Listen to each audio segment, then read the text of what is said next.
Oh, damit mo baliktad pa rin.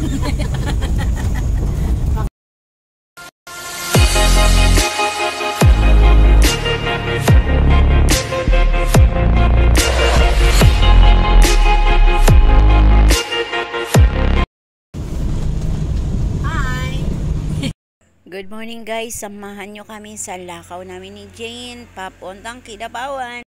Kapadulog na kami, nag-agi na kami din sa Kadurianan. Lapit na lang kami sa Dilacruz, may na may magyan. Lapit lang anay kami dire, kay may agyan kami dire, ano ba? Ayan, maagi anay kami dire, karoon lang kami diretso kados Kidapawan. Ari, kayang amon nga alaga, pwede ka samok-samok. Ayan! Wala, ito na. Nagsuot na siya sa buto ko. Wala na. May gina-construct diri nga alagyan, Salamat gid sa aton nga gobyerno diri sa poblasyon Antibas na may bag-o na naman silang tulay or kalsada na nabuo diri sa bandang Lohong, mga guys.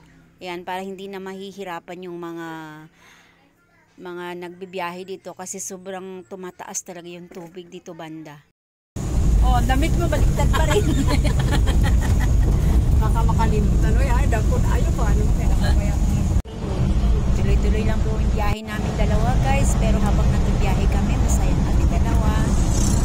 God, gabayan mo naman kami sa biyahe namin. Sa Kidapawan. Habang nagbibiyahe kami, ito yung mga nakikita niyo. Diba guys, ang gaganda ng mga tanawin.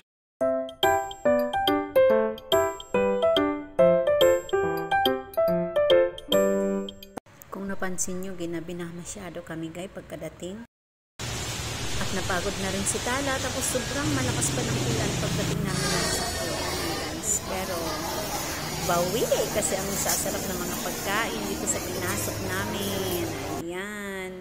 Diba guys, nandito lang to sa Kidapawan, sa likod ng terminal ng papuntang Antipas at saka Arakan. Dito mo ito makikita, itong kanilang mga sobrang sasarap ng mga barbecue. Nag-order na rin kami guys para dito na kami maghapunan. Bali, masarap yung chaba rice nila na in-order namin. Sobrang lawak yan dito guys.